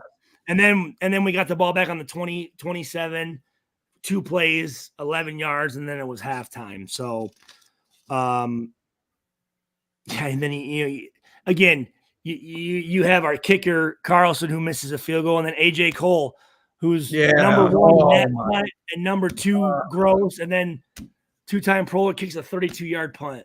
He shanked it, man, and put him at the 40-yard line. That killed us. That put them right exactly where they wanted to be. Yeah, that shank. At that point, I even put out a tweet at that point, Stu, that said, if Carlson is fucking up, it's time to pack it up. Not Carlson, but AJ Cole. I said it's because Carlson, he's been struggling all year long. People don't realize Carlson had a bad game in Chicago. He's missed a few field goals this year. He had an injury or something, or I believe he hurt his hamstring before the Chicago game. And then, he was dealing with that. But, he hasn't played his best. I mean, and mind you, this is a guy that for a long time, never missed a field goal at Allegiant Stadium. I mean, at some point, you're going to come back down to earth, right? I mean, it's going to happen. Well, but, but it sucks, man, that to see him miss that kind, because that would have kept the moment. I felt that AP did the right thing by going for 3 right there. I did. Everybody was killing him on Twitter. I said, no, go get the points. You're playing against the Chiefs. They have not been able to score in the second half. Absolutely. Yeah. Go. Yeah, no. Yeah, you kicked that field goal, and 99 out of 100 times we make that field goal. Yeah. Fact. I do want to say that. What was my last point here? What did I have? Salute to the chat. One thing. I don't understand why we're doing this. I don't get it. I don't know if the defensive line coach is just telling the defensive line just to do whatever the fuck they want. But if we were to hold Mahomes in the pocket, that's not where he wants to be. Yeah. He doesn't want to step up in the pocket. He wants to get out. Move around it. Yeah. Yes. Yeah. And for whatever reason, you allow him to improvise, he's going to pick you apart. Yeah. And you know what play? The play that got him going is he scrambled out here and Spillane at number 4, and Spillane comes and he just does that little dump pass, and that's when they started rolling. Yep. Mm-hmm. So again, I do not get it. But what did you see from the defensive line? Like in terms of what you mean by so you're writing it down, because I want to know what you mean by saying just kind of letting them do what the fuck they want to do. Because if you have your ends, which this is what they're coming, right? Your tackles should come right in here. Right, and then you have your linebacker, and what you're doing is these guys are coming off the edge. That's going to make your quarterback step up. I'm trying to put right? Yeah. And if he decides, you know what, there's a big hole here, and he runs, fuck, you have your middle linebacker that tackles him. The problem that we're doing is our I don't know if they're running games or what exactly they're doing, but for whatever reason, let me see. And tackle, and you'll have Crosby where he'll come here and then he'll decide to come in, right? Yes, we see that a lot. And you would think if he's doing this, that means they're running some type of me, you, or you, me game where he's coming out, right? But no, this guy's coming in here. So the quarterback's just going and stepping up, and there's no one there. Yeah. And it happened on the other side on that play where this guy's outside and this tackle should have been here, but instead all of a sudden he jumps out here and Mahomes just goes right through here. But whenever we had 2 guys on the left and 2 guys on the right, and he had to step up, it doesn't work very good. And I don't know if these guys are getting antsy and trying to create a play, but they're not playing gap. They're not gapped out. And I've seen that all season. Yeah. All fucking season. And again, I'm like, Crosby, why are you jumping in there? You know, Max is the Hunter Renfro of the defense, man. He's an improv type guy. He goes off of instinct. You know what I mean? It's not just Max, it's the other side as well. You know what I mean? I'm not. So you're saying that Kuntz is kind of doing the same thing? Because most of the time I see Kuntz is making that tackle force him like this, right? And the quarterbacks, if Kuntz is coming here, that quarterback's stepping up like this. Yes. Right? Yes. Now, if that tackle is also coming in that B gap, there's nowhere for him to go besides in here, throw it. Come up where fucking Spillane's sitting right here. But the problem is you have Kuntz coming this, so he's stepping up like this. And going right through. Coming like this. There's no one over here. Yeah. Yeah. You know what I'm saying? And I don't know why they're doing that, and it kills us. It kills us. Do you think it's because of the personnel that we have? Because I mean, we don't really have a great defensive tackle right now. Still, we don't have that proven. We're really relying on two OGs and Adam Butler. I think he's 29, 30 years old, and then John Jenkins, who's like 35. You know what I'm saying? Like, do you think that maybe they do that because they don't really trust their tackles, and maybe they're just trying to find ways to get creative with their edge rushers? I don't know. I don't know. I mean, personally, I don't have an answer for it. I don't. I'm just saying, I don't know. Defensively, the name of the game is to be gapped out. Yes. That's everything, right? Mm-hmm. So if I know the defensive end who is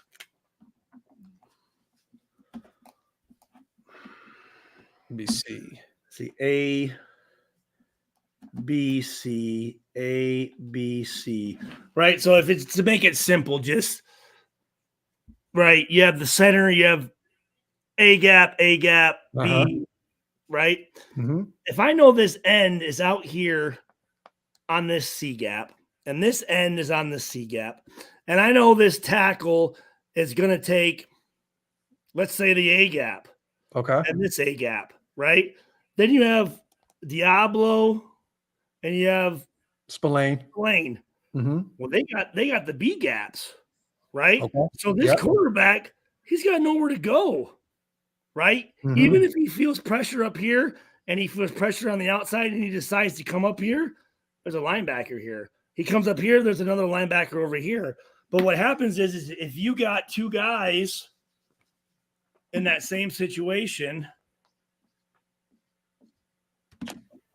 and tackle, and let's say I'll just put B as backer.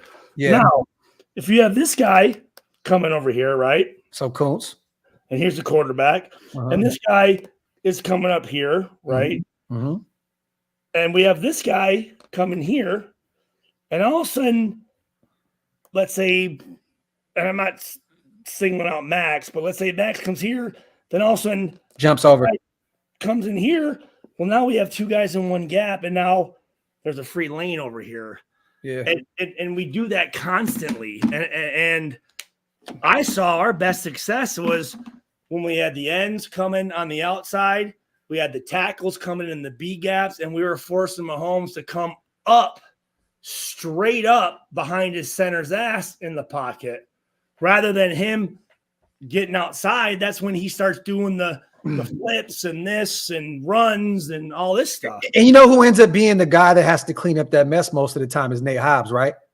When you see Patrick Mahomes or these other guys get loose in space, Hobbs is usually the one coming downfield to clean up the mess. But then you also have to look and go, fuck, I have pass responsibility. Yeah, that's the thing that sucks. Yeah, it's like, and here's what Mahomes is doing. Now I have to give up my assignment to go get the quarterback, and now he's running up to that line of scrimmage, and then he's going vertical to get that guy here so he can just dump it off. Yeah. Again, and you talked about one of the questions you said, a mobile quarterback or a pocket passer, right?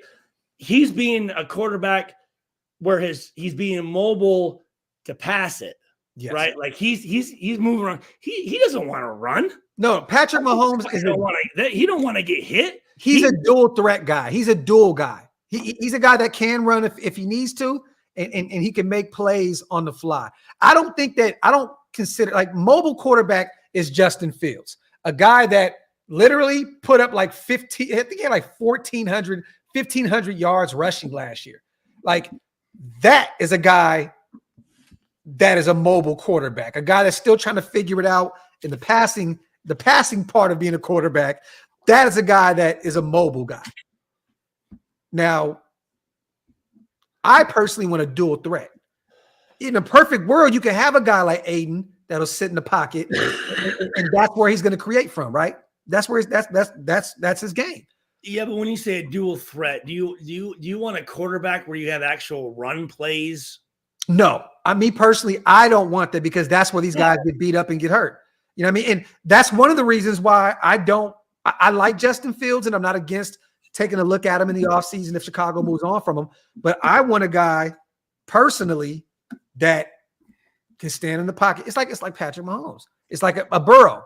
Like these guys, they can get loose with their legs, but they'd rather find a way to get their receivers involved. I don't want a Lamar Jackson. I don't want a guy like that because they're going to get hurt left and right. No, yeah, I mean, and that's the thing. I mean, if I want a guy to run the ball, I'm going to hand it off to a running back. Yes. If I want a guy to throw the ball, I want to have a quarterback that can throw it. Now, do I want a guy that can get away from some pressure? A guy that can extend the play by just like Mahomes does, right? If you have defensive ends or defensive tackles jumping out of gaps and allowing that quarterback to slip up, and now all of a sudden the linebacker has to make a decision of, do I guard this guy or do I go tackle him? Right. Yeah. That's the type of mobility I want. But it's like the game is just changing so much though, Stu. It's like you look at Jalen Hurts, he's killing it out there in Philly, but he's a run guy. Like they have specific plays for him where he runs the football.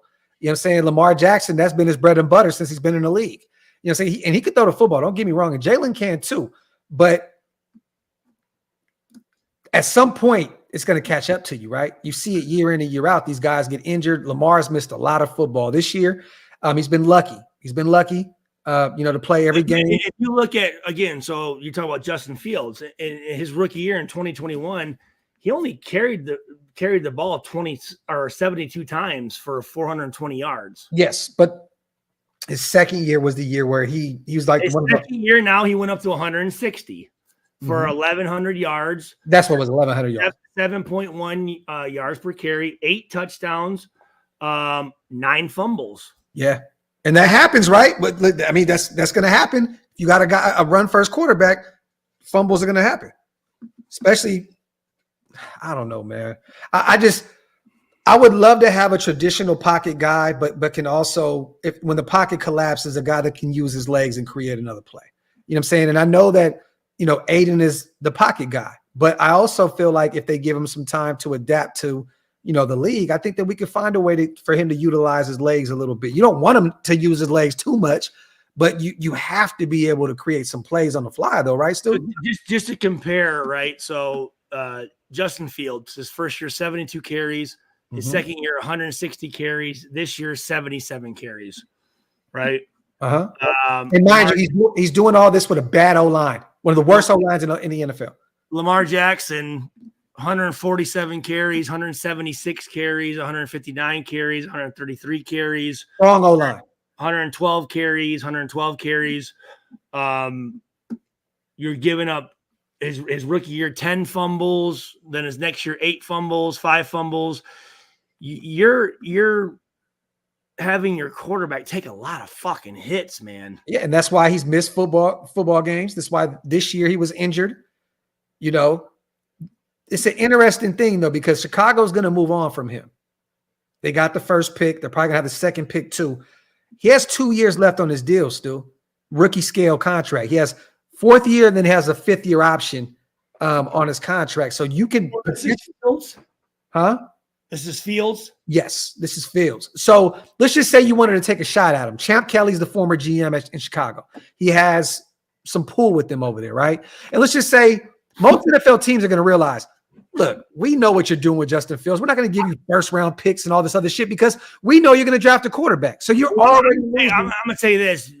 Justin Fields is – in my opinion, more of a pocket passer than like Lamar Jackson is. Oh no, definitely. Right, and I think he's had accurate. I think Jalen Hurts is more of a pocket passing quarterback than Lamar Jackson is. I think Jalen Hurts will run when he needs to, but he's going to throw it. And if he does decide to move around, he's moving around to create time to throw it. I'll take a guy like that, right? Yeah. What I'm saying is, do you want a quarterback that we are considering him to be, 45% of our rushing offense? Like, no. I don't want that shit. That shit doesn't work. That shit works in high school and college, but not in the NFL. I mean, think about it. When is that? If you're ever going to make it work, it'd be with Michael Vick. I'm just telling you. Yeah, he was different. Because Michael Vick, elusive. One can run like Lamar Jackson, but that motherfucker can throw like goddamn Brett Favre. Yeah, yeah. Seriously, I mean, like, and you can't make it work in the NFL. Guys are too fast and too athletic, and you don't want your quarterback to take those shots. No, not at all. And you look at not worth it. Give it to the running backs, the big boys, the stout guys that can take hits and know how to take shots and know how to protect the ball and know how to do that stuff, and let the quarterbacks who know how to throw, let them throw. Yeah. I mean, but being as close to Aidan and Purdue and knowing him, can you see him at some point, if he does win the job of the future, right? If he does win it, can you see him get to a point where he can start extending some plays with his legs?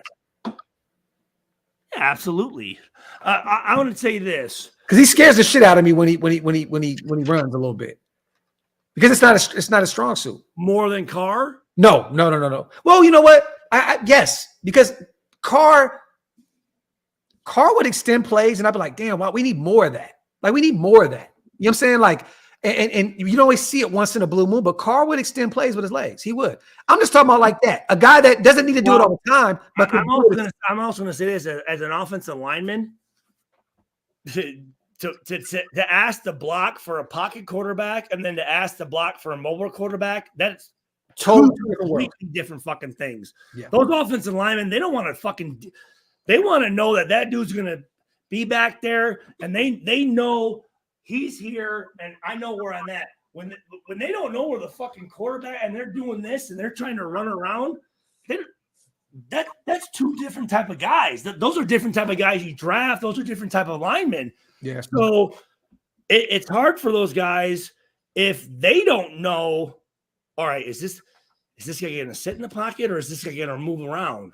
Because if you have a quarterback that's moving around, you want smaller, quicker offensive linemen. Yeah. If you got a guy that you know is going to, and again, I'm not talking about a fucking a Peyton Manning that's literally just sitting there, right? Yeah. I'm talking about a guy that, for instance, Dan Marino is a guy that he wasn't mobile, but he just had enough little movements just to. It's the little steps here and there that counted. Yep. But those offensive linemen knew, I'm going to create a pocket for this guy. Yes. I know that if I'm a tackle, as long as I'm keeping this guy out here, my quarterback's where he's going to be at.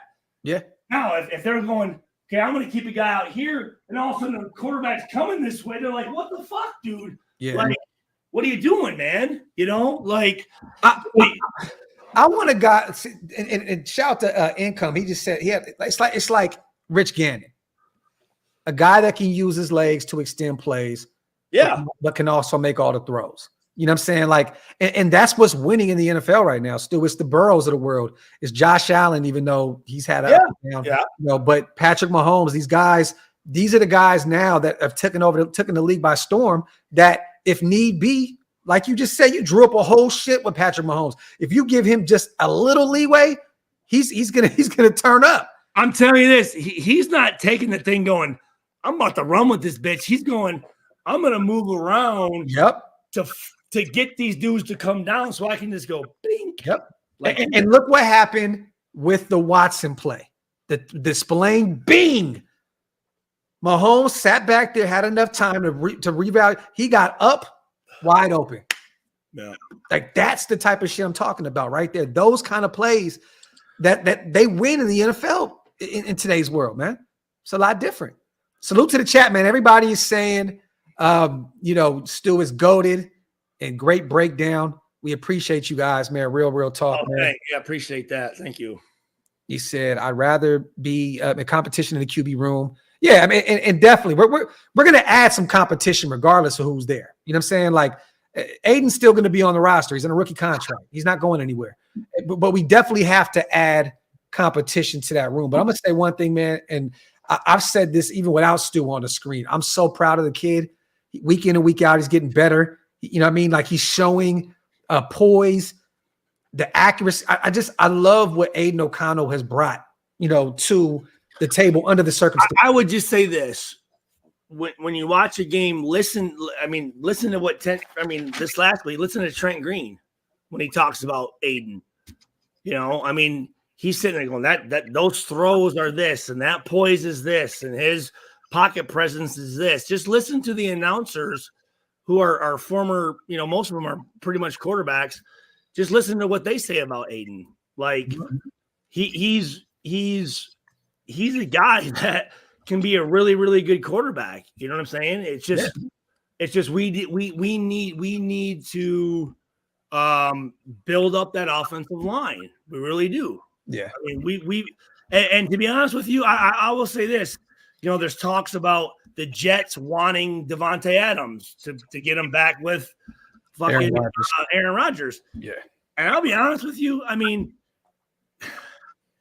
I like Davante Adams, but I agree with you. Me and I'll keep Myers and Renfro and Mayer and the low number 6 or 3 or whatever. And Carter. Jets. Bro, it's so funny you mentioned that because me and Waste were going to have that conversation today because we both agreed on that. Like real talk, like I love Davante, you know what I'm saying? But with all the receivers that we have, you can go out and use a first round pick, especially the Jets they're going to be drafting pretty low, pretty high because they haven't been good this year. You know what I'm saying? And I would definitely take a first round pick. I'm sorry to get that contract off the books. Now, I don't know what. Love Davante, though. Love Davante. I don't know what taking Davante off the field does to the defense and them, being able to free up another DB to do some other shit. I don't know what that effect could be. Yeah. But as far as what I'm seeing now, Jacoby Meyer, right? Mm-hmm. That motherfucker is a fucking. Yeah, if you were to say him and Davante, they're pretty fucking even. And you're gonna say that I can get rid of one dude and get 2 first-round picks? I think you get a first and maybe like a mid-round pick or something. Or a first and maybe they give up one of their defenders. You know what I'm saying? Look, Davante is one of the greatest wide receivers in the game, you guys. We're not here to act like Davante ain't Davante, but I think right now we're not one receiver away. And Wasted said this on the phone. It was a great analogy. He said, when we went and got Jerry Rice, that's what we needed. We were a piece away. You know what I'm saying? Like you bring Jerry Rice in, now you're a Super Bowl caliber team. Yeah. With Davante, you're not right now. You know what I mean? We're not just a receiver away. So if you can go get a first round pick and potentially get a stout defensive tackle or, a stud edge or a corner. We need a real corner. Like, I'm sorry, I'm doing it. It just is what it is because we're not a Davante away from a championship. Yeah. And people talked about, what will we do with our pick? And I've got to believe if we had a first round pick, I'm going to say you pick up a badass motherfucking edge rusher or a badass cornerback. Yeah, I agree. Hit that defense. Attack that defense. Some of those quarterbacks are still going to be available in the second round, or you could potentially move up and part ways with some later draft capital the following season. You know what I mean? If you want, if there's a quarterback there in the first round after you draft, look, Champ Kelly, he's fighting for a job. If this is the guy who's calling it, hey, get rid of some of that future draft capital, move up and get your guy. But look, well, and that's the other thing too is I really like to see Champ Kelly and AP with an off season. Me too. Agree. But because everyone talks about the draft picks we missed, but we've been terrible with free agents. Besides Davante Adams, we've been pretty bad in the last couple years. We traded for Davante. Well, true. Yeah. That's true. Free agency, we've shit the bed with Chandler Jones. We killed it with Spillane this year. Yeah. Spillane and Meyer. Meyer. He's been a breath of fresh air for us. You look at what I think of. You look at what John Lynch is doing with San Francisco and their free agency. Yeah. And guys, this is not us saying move on from Tay. It's just if there's a situation out there, if Tay says, I want to go back with Aaron Rodgers, and Aaron Rodgers at this point is pretty much the general manager with the Jets. They're going to move how he moves. They know that they have a small window for Super Bowl aspirations, and he's going to say, I want this, I want that. There's a reason they haven't got rid of Nathaniel Hackett yet, the offensive coordinator. That's Aaron Rodgers' guy. That offense has been terrible without Aaron Rodgers. They're not moving on from him. You know why? Because that's Aaron Rodgers' guy. So if Aaron says, I want Devontae, I want to pair him with Garrett Wilson, go give them one of these great star or defensive guys that we have on our team. Give him one of those guys and give him some draft capital. Hey, I'm just going to say, man, maybe you might have to look at it. You might have to revisit that situation because, like I said, we're not a Devontae away right now from a Super Bowl. Yeah, you're right. There's a difference between having the guy and not really needing him, and then wanting the dude and then going out and get him, if that makes sense, right? And I would say, Aaron Rodgers is done, guys. I know everyone. I know. Back after 11 weeks, Achilles. He's back to practice now. Yeah, I know what's his name. I think it's more of an attention thing. Loves having him on and going, "You're a freak," and oh my god, I can't believe that. I will say this: I was very jealous today. I was fucking very jealous when I saw that Arnold Schwarzenegger was a fan of the Pat McAfee show. I was fucking pissed, man. Why, bro? Yeah, dude. Wow. Arnold Schwarzenegger is my favorite actor of all time.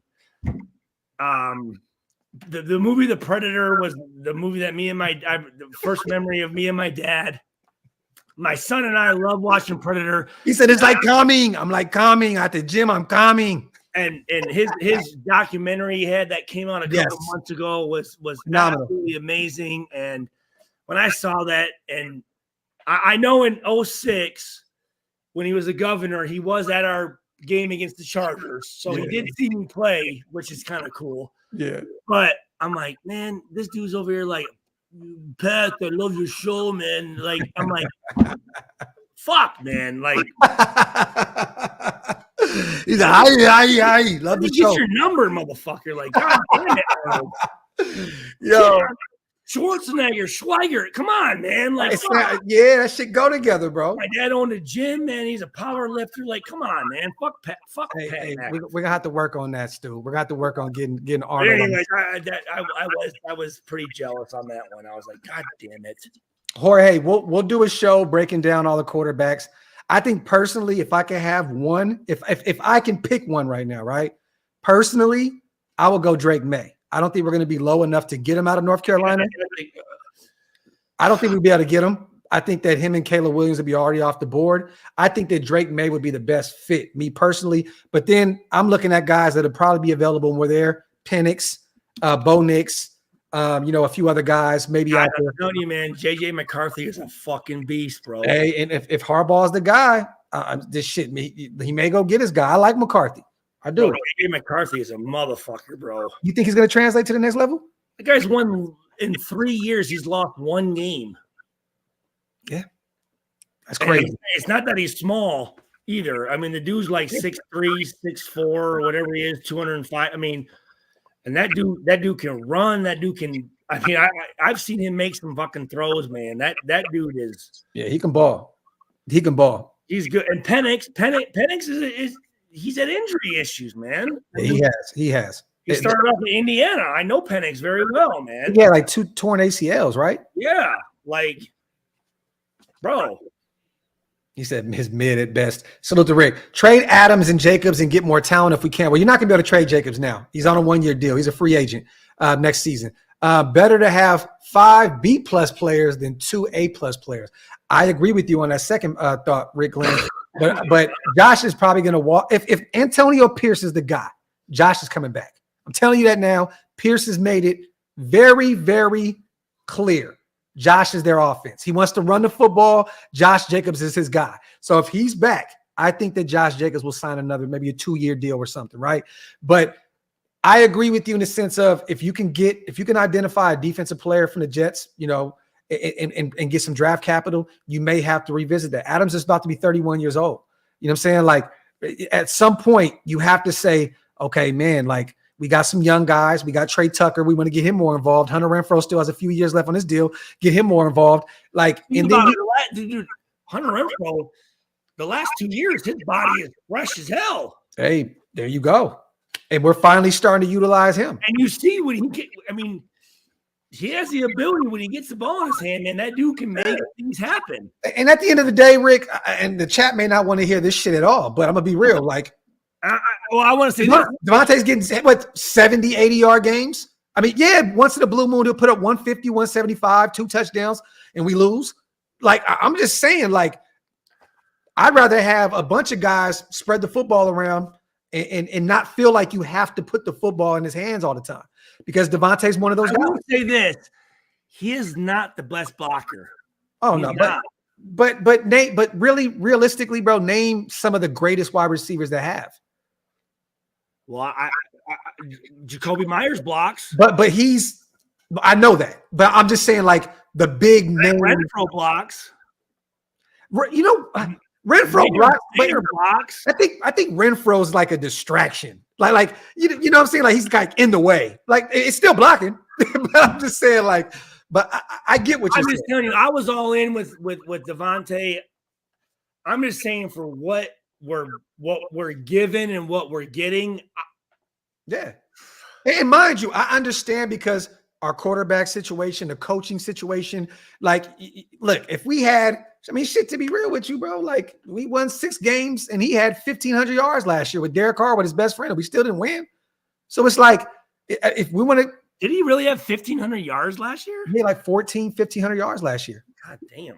Yeah. With Derek Carr, 6 games. Touchdowns? 6, like, didn't he have like 14, 15 or some shit? Let me see. Which didn't mean shit. I mean, you know, personally, yeah. I mean, but I didn't realize. Okay, that. Let me see. I'm looking right now. So last year, he had 1,516 yards. He had 14 touchdowns. Wow. Yeah, had a hell of a year. But like we said, right? Did that translate into us winning football games? No. You know what I mean? And I know there's other things that go with that. The coaching, yeah. The defense wasn't as, Yeah. I understand, but I'm just saying that lets you know that you can have a superstar wide receiver. He's not going to go out there and win a bunch of football games for you. There has to be moving parts that can make it happen. Salute to Sweet, man. Bo Nix is my guy. If AOC is not the future, the only player that cannot be traded is Crosby. And I agree with you. Crosby's the only guy I would never place on the table in terms of a trade ever. That is the heart and soul of the Raiders. That'd be like them doing the dumb shit and getting rid of homeboy, the defensive end that killed us. Chandler? No. Yannick? No, from Buffalo. Oh, you talking about Von Miller? No, sorry. No, from Buffalo College. Oh, Malcolm Kuhn. Oh, no, Khalil Mack. Yes. Yeah. You're literally revisiting that. And mind you guys, I put it on Twitter earlier. That man has 13 sacks right now. He had 6 against us. Bro, and I'm telling you, he's owed $40 million next year. The Chargers are going to cut him post-June. But I'm telling you now, I would bring Mack back at 33, 34. I don't give a shit. Bring him back home. He is still very active. 13 sacks this season. Bring Mack home. Bring him home, man. The Chargers are going to cut him because they have him and Bosa under contract. They're going to keep Bosa. He's a lot younger. Bring Mack home. Bring him home. I would love that. Tyree Wilson, that would be the best player for him to learn under. Khalil Mack, you know, come on. Can you imagine Crosby, Coons, Tyree Wilson? NASCAR package? Bro. Nasty. Spillane with draft a kid. I mean, nasty. Ugh. Nasty. I would love it. Bring Mack home, bro. Real talk. I don't give a shit. He's not going to get the contract to be null and void, you guys, because they're going to cut him. So he need a new deal. I'd bring him home. Oh, my mama, bring Khalil Mack back home. So to my boy John, man, tell me if I'm wrong, but it looked like Tate. What year is it for him? 2014 is when he came into the NFL. He came in same year as Tay, same year as Derek Carr. 9 years. He ain't even at 10 yet. Yeah. Yeah. Well, he's still, same year as Derek Carr, 2014. So tell me if I'm wrong, but it looked like Tay gave his all to catch Carr's passes. Feels like he slows down on routes this year and doesn't go all out. I mean, well, I don't think that, John. I think that it's different quarterback. He's used to Derek Carr. He knows where the football is going to be. You know what I mean? He started this season with with Jimmy Garoppolo, and you've seen, you know, he had a couple big games with him. I'm going to tell you this. When it was in that fourth quarter and they started showing Garoppolo, I said, don't even do that. Don't fucking start. CBS, don't even start that shit. AP has made it very clear, Stu, that Aidan is his guy and that he gives us the best chance to win. So I don't see that. I don't see that happening at all. But John, I don't think that he hasn't tried. That Devontae is a guy that's going to try every down. I just think it's difficult to build a chemistry when your guy is gone. You came over to play with your guy. Then you have, you know, you have Jimmy G. Then he goes out. Then Aidan comes in. Then Aidan goes back out. Then you have a 39-year-old Hoyer throwing the football. And then you go back to Aidan O'Connell. So it's just kind of difficult. There really hasn't been, you know, any consistency there. So I have to disagree with you on that, brother. Salute to Josh, man. First sack Mac gets when he comes back, cue return of the Mac. I would love that. That'd be fire. That'd be fire, bro. That would be cold. That would be cold. Hey, was there pass interference on that Devontae Adams play? Now, me personally, I didn't see it. I didn't see it. Like, I seen everybody crying and, oh, man, and Devontae was screaming at the refs. I didn't see it. But if you look back, maybe like he grabbed him a little bit. But I thought. And yeah. But to be honest with you, I mean, who doesn't grab? Corners are grabbing. That wasn't the best throw either. No, not at all. Not at all. But Tay had a reason. I mean, he had an argument, but me personally, I wouldn't have called that either. I don't think it was personally a PI. So, you know, other than that, man, salute to everybody here in the building, man. Stu, you got anything to say on the way out, brother? We're coming up on 2 hours. No, I'm not nothing, man. I mean, I still have the whole third and fourth quarter I have to fucking get through. No, I'm putting this game to rest, man. Who do we have next? We had the Vikings. We got the bye week. The Vikings have a bye week also. We have a bye week. Okay, that's right. We have them at home next week. So it's just one bye week now, right? Or is it one? Okay. Yeah, we had ours pretty late. You know what I mean? But we need Crosby to get his shit. Yes, definitely. And this is the time to do it. Heal up. I'm telling you, if Crosby is 100%, we win that game. I agree. Look, I said this on the show yesterday. I've never seen Max give up on a play, but a lot of the times on some of those reps, it looked like he had nothing to give. Yeah, Stu, you were literally doing exactly what he was doing. He was just kind of like he didn't. Yeah, he couldn't move, bro. He didn't have that punch coming. Like, yeah. Facts. Salute to everybody here in the building, man. Reese said, great show. Salute to John. Y'all rock this live. The chemistry between you two is awesome. Salute to you. Yeah, you guys know Stu is my brother, man, and we've been doing this for a long time now. And, you know. 2-3 years now? Or something like that, yeah. Oh, shit, bro. You reminded me. Tiff just got home not too long. I'm talking about Arkansas. Oh, yeah. Yeah, no, right when I get off the live, bro, I'm talking to Tiff. All right, because we got hotels and everything all set up, and bro, it's 5 hours away. I'm really thinking about driving out there and come kick it for the weekend, bro. Yeah, I want you to see my cuz, man, little nephew, man. But shit, my son, they need to see that. I'm bringing Alex with me. It's a little man's trip. But my boys need to see it. Yeah. So you know what I mean? Well, one of them, Elijah, would definitely want to go out there. I'm gonna talk to her and I'm gonna call you in the morning. All right. Yeah, and we'll do that. Salute to everybody here in the building, man. Thank you guys so much for pulling up on us. Salute to LT. Great show, Uso. It's always positive vibes. Appreciate you, brother. Salute. Last thing I want to say though is I'm telling you guys, I am 100% behind AP. I don't. Again, with the GM, I don't know the guy. Whatever. I think I want to see what he can do, but I'm 100% behind Aidan O'Connell. I think he's a guy that we can get behind. I think he's a guy that can get us to where we want to go. And I mean, there's no way I can't back the dude. So I already know. Salute to the chat, man. Salute to you guys. We are officially out of here. Love y'all. Hit that subscribe button. Hit that thumbs up on the way out. Also, go over to Stu's channel right now, you guys, and go hit the subscribe button on Stuart Schweiger. It's on YouTube. My boy puts on a hell of a show over there, too. He does late night shows for hours. If y'all want to see chaotic, crazy shit, I might come on later tonight, to be honest with you. there you have it. So go subscribe to our brother Stu. Other than that, man, I'm going to go talk to Tiff right now. Stu, love you, bro. I'm going to call you tomorrow morning.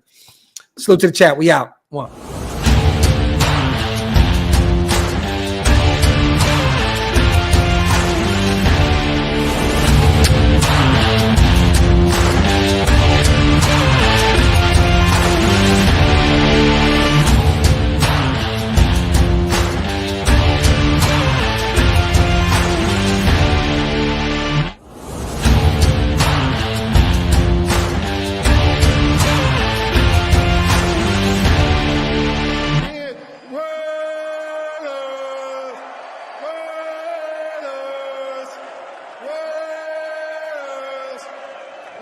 That's what I'm talking about.